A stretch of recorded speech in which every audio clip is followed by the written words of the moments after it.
A simple woman denied a first-class seat, unaware her billionaire father owns the airline. Samantha Hayes had never been one to draw attention to herself. She was a quiet woman, content to live a simple life. At 32, she had found peace in her unassuming role at a small law firm, away from the flashy world her father inhabited. She hadn't been born into wealth, but she had inherited a strong sense of integrity, one that served her well in both her personal and professional life. The day she arrived at Hamilton International Airport, the hustle and bustle of travelers did nothing to faze her. With her long brown hair tied in a loose ponytail, wearing a plain blue dress and simple flats, Samantha was the image of modesty. She'd arrived early for her flight, eager to get settled and enjoy the short flight to New York. As she approached the check-in counter, she noticed the sleek, expensive suits around her. Businessmen on their way to important meetings, women in designer dresses, their manicured nails catching the light. Samantha felt herself blend into the background,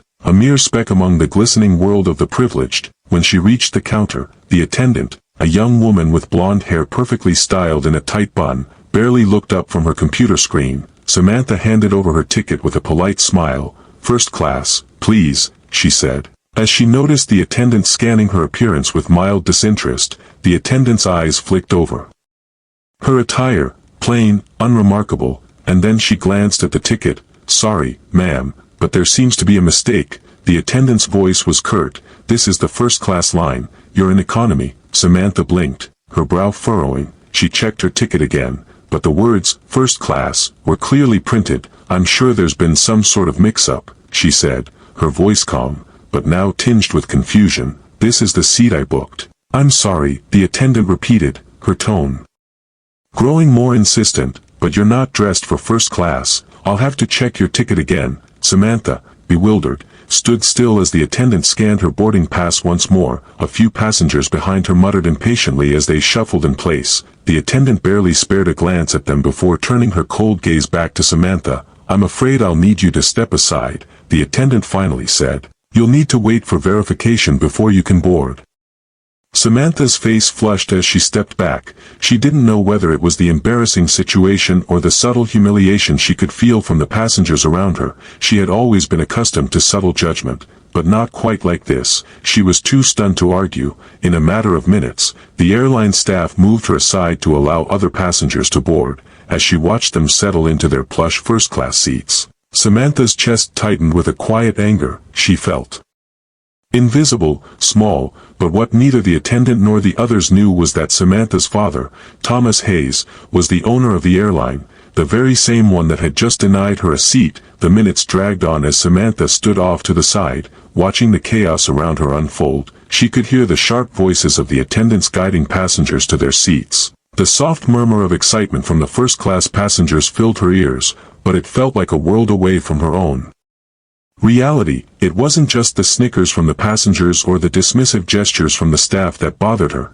It was the feeling of being nothing more than an inconvenience. Finally, the attendant returned, holding a clipboard. "Ma'am," she said, her tone clipped and impersonal, "you'll be boarding in economy. I'll get you rebooked on the next flight." Samantha didn't respond at first. She simply nodded, trying to keep her emotions in check. She had dealt with worse in her life, but this felt different. This wasn't just a minor inconvenience. It was a reminder of how quickly people could be overlooked, dismissed, judged by something as shallow as their appearance. She followed the attendant to the economy line, where she was handed a new boarding pass. She couldn't shake the feeling that she was invisible to the world around her. Yet, as she made her way to her new seat in the cramped economy cabin, she couldn't help but feel a small pang of something else, something deeper than anger or embarrassment. She felt empowered. Samantha had always hated the flashy world her father inhabited. He had built an empire, but it had come with a price. His obsession with appearances and wealth had often left her feeling like she was just a small piece in a game she didn't want to play.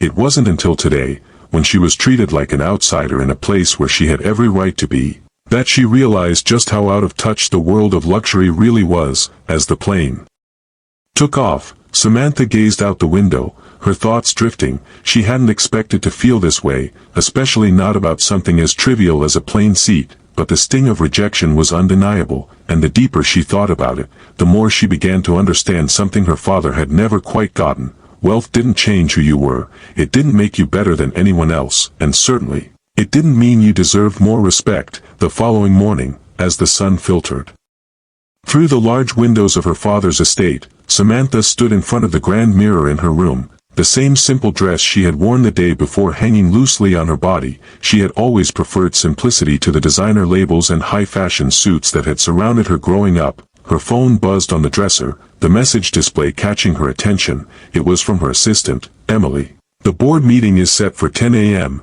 but there's been an urgent issue with the staff at the airline. It's about yesterday's incident. Your father will be addressing it. Samantha's heart skipped a beat. The airline. Her father. She quickly tapped her phone, typing a reply. I'll be there. She didn't want to be involved in his world. She had made that clear to him time and time again. But the thought of the airline staff being in trouble because of yesterday's incident left her conflicted. Was it possible that her father had no idea what had happened?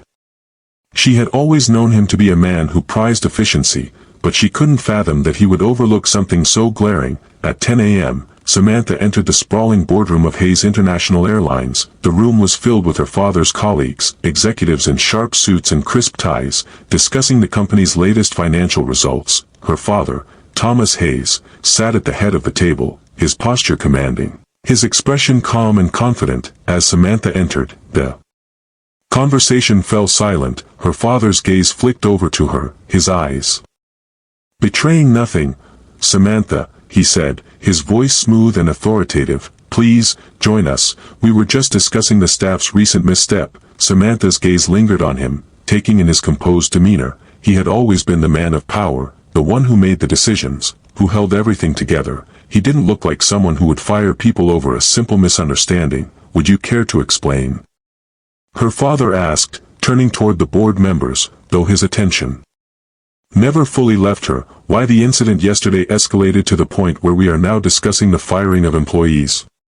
Samantha took a deep breath. It wasn't just a misunderstanding, she said, her voice steady, but now tinged with frustration. It was a matter of how people are treated based on their appearance. The airline staff, your staff, made assumptions about me, about what I could afford, simply because of how I looked. She paused, meeting her father's gaze, her words deliberate. And I'm not the only one. I'm sure you've heard the complaints. This isn't just about one mistake, it's about a pattern of behavior that's been going on for far too long. Her father's face remained impassive. He leaned back in his chair, clasping his hands in front of him. So, what would you suggest we do about it? He asked, his voice cold but not unkind. Samantha took a deep breath. I think it's time we reassess the culture at Hayes International Airlines. We can't have employees discriminating against passengers because of their appearance. That's not the standard I expect from a company I'm a part of. The silence in the room deepened, and Samantha's father's gaze never wavered.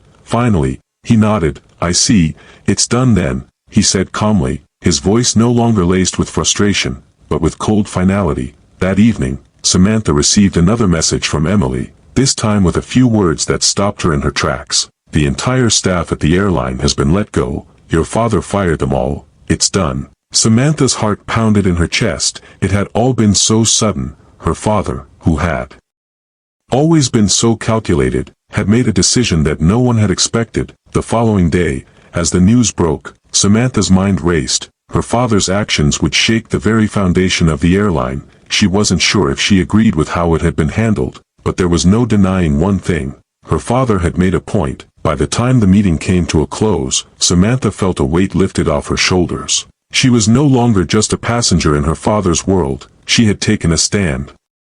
And for the first time, she felt like she was being truly seen. As the board members filed out of the room, her father lingered, standing behind his desk with his arms crossed. I know this isn't what you wanted, Samantha, he said, his tone softer now, but I had to act. You were right about how people were treated, and it was time for a change. Samantha nodded slowly. I understand. I just hope it wasn't too late. Her father sighed, his eyes softening for the first time. It never is, not. If you're willing to make the change when it matters most, what would you have done in Samantha's shoes? Would you have taken a stand or let the injustice slide? Let us know your thoughts in the comments below. If this story resonated with you, hit that subscribe button and join our growing community of storytellers. We'd love to hear your experiences, whether it's standing up for yourself or witnessing someone fight for what's right. Your story matters, and we're here to listen. Remember, change starts with the courage to speak up when it counts the most. Until next time, never underestimate the power of taking a stand.